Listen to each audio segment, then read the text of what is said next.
In our NRP, or National Rice Program targets, adjusted based on the recent production losses caused by the southwest monsoon and tropical cyclones, but only as of September 29, and also based on field rice data analytics quarter estimates using the ensemble model based on the different historical production data and yield.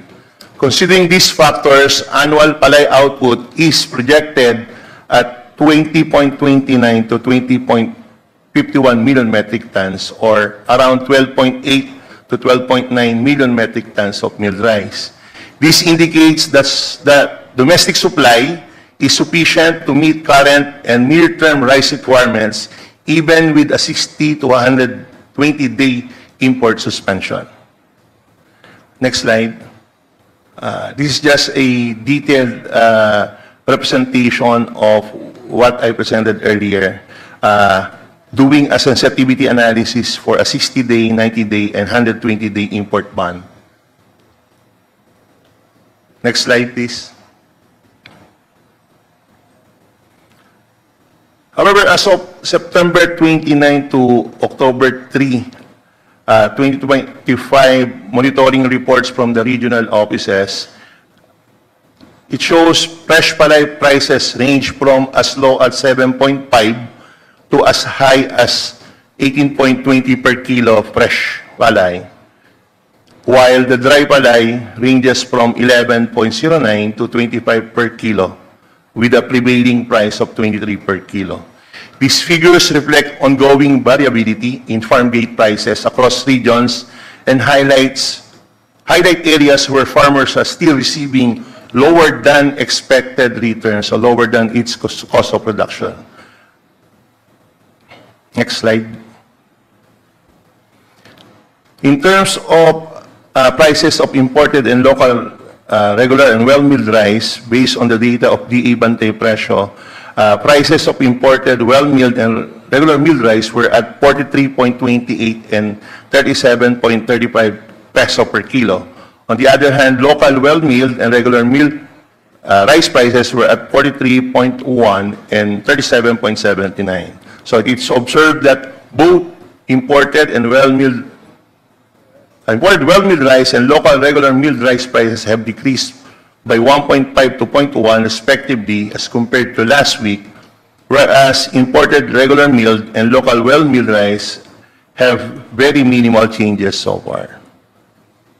So with this situation presented and the supply outlook, next slide please. The implementation of EO 93 faces two major challenges that limit its effectiveness.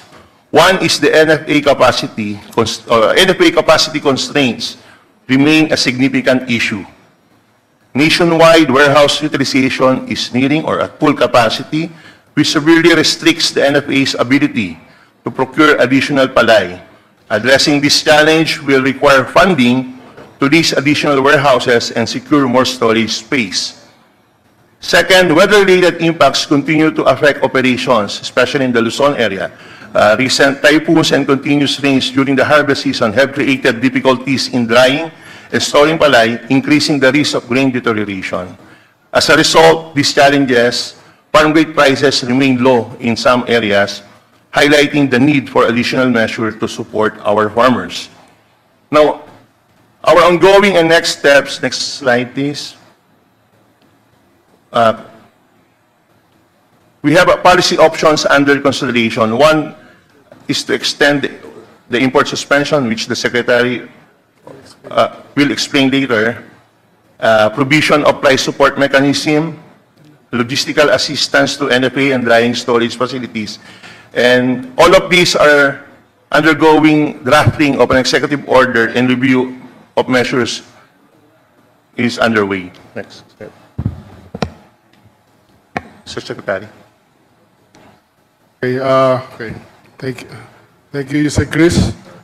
Just to continue and close I'd like to comment that ang kailangan lang natin i-import actually in 1 year based on projected harvest is 3.6 million tons, no? para malaman lang ng lahat, as of end of September, naka 3.5 million tons na tayo na importation. No, but kung susumahin ho natin yung January to September ng dapat natin i-import, dapat nasa 2.7 lang tayo. Pero na-import natin is 3.5. So we are 800,000 tons in excess sa importation. And ito ho, wala kaming magagawa sa DA dahil ang batas clearly says na liberalize to. At kung hindi namin aprubahan o aksyonan ang application ng isang importer, within 7 days, deemed approve ito. So yan ho ang existing batas natin as of the moment. So yan yung isang problema. Kaya tamang-tama ho na pinutol ng ating presidente yung importation na initially, ang in-announce lang natin 60 days. But ang EO na lumabas, actually, walang end date yung lumabas na EO. So I go to my, ano ho ang moves natin ngayon. I-extend na ho ang import stoppage till end of 2025. No? Tapos, of course, ang wish din natin is tumaas ang taripa ulit. But ito yung pinag-aaralan pa ng ating economic managers yung implications. So may dalawang plano naman tayo. Of course, kung tumaas ho umakit ang taripa, well and good, 35% as request, sinabi din ng ating speaker. Pero kung hindi naman mangyari yun, ang plano ng DA at although more or less approved na nito ng presidente, we will allow importation in January for 1 month. Tapos February ikakat ulit hanggang April.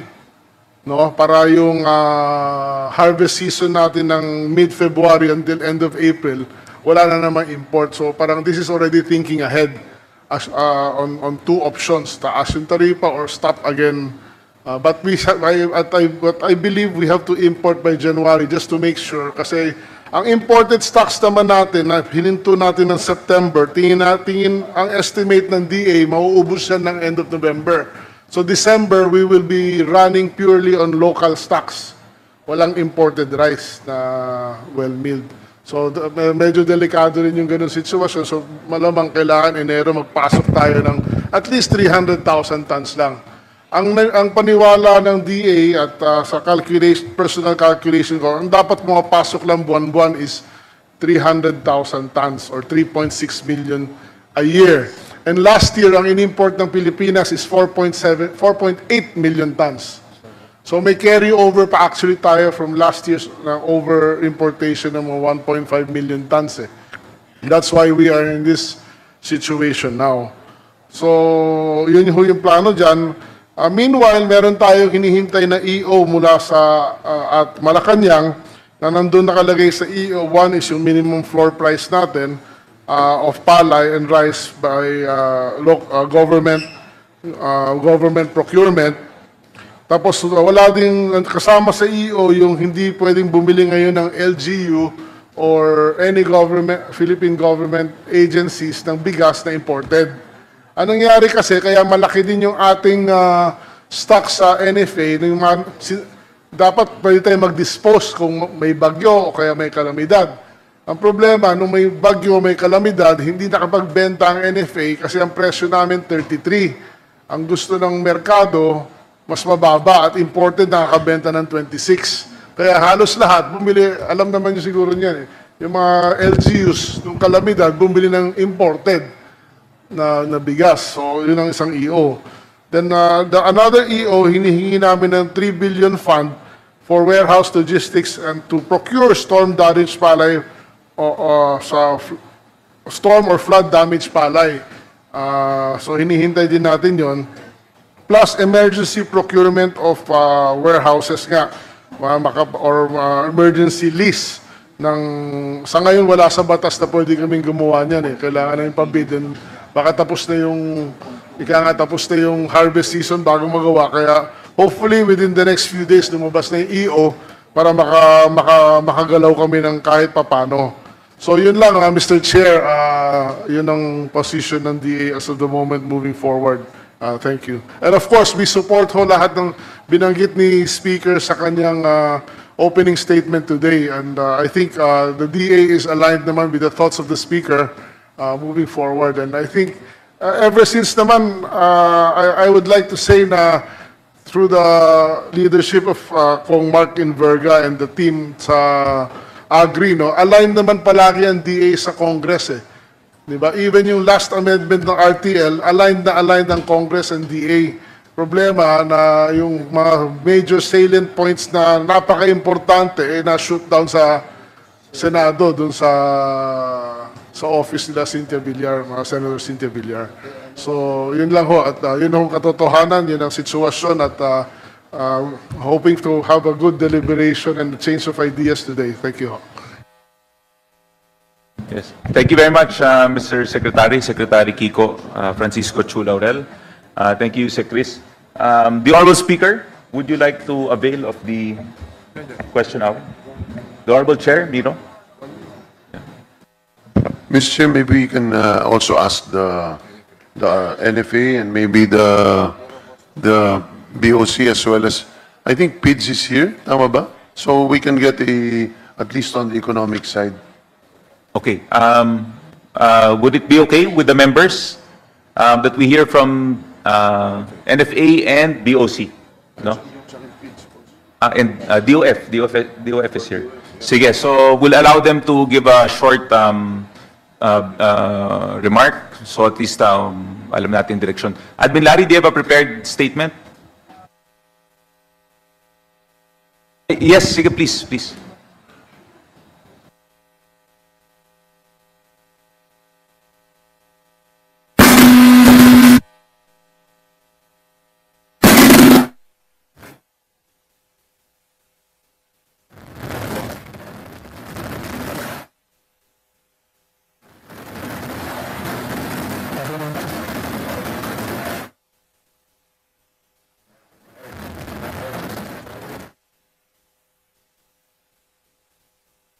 Wala na yung ano.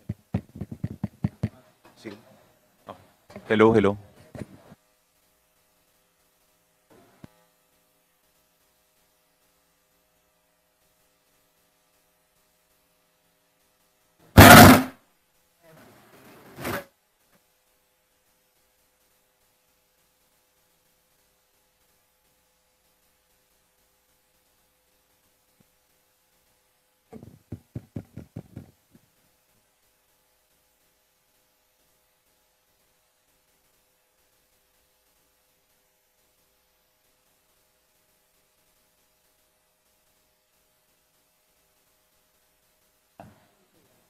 Na email?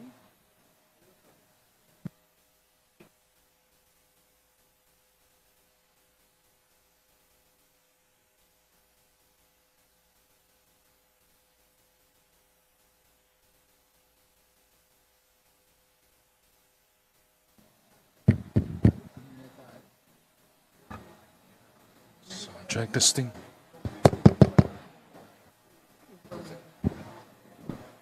Hello, mic test, mic test. Okay, so Admin Larry, can you please track the email that you have sent to the Honorable Speaker? So, okay, please proceed with your presentation.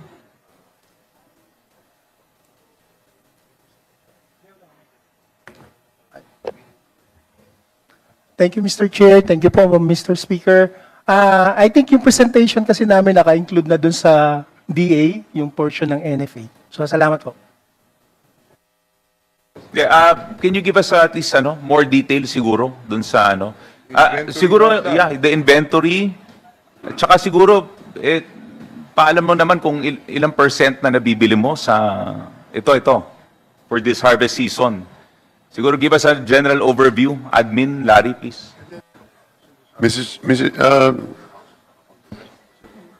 Meron naman siyang presentation, so patuloy na lang Yes, natin oh. para And- tuloy-tuloy mas and then can you hahaba please- pa eh.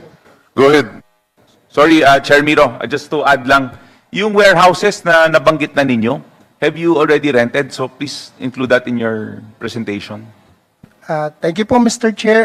Ito po, yung presentation ko, I will just read our report.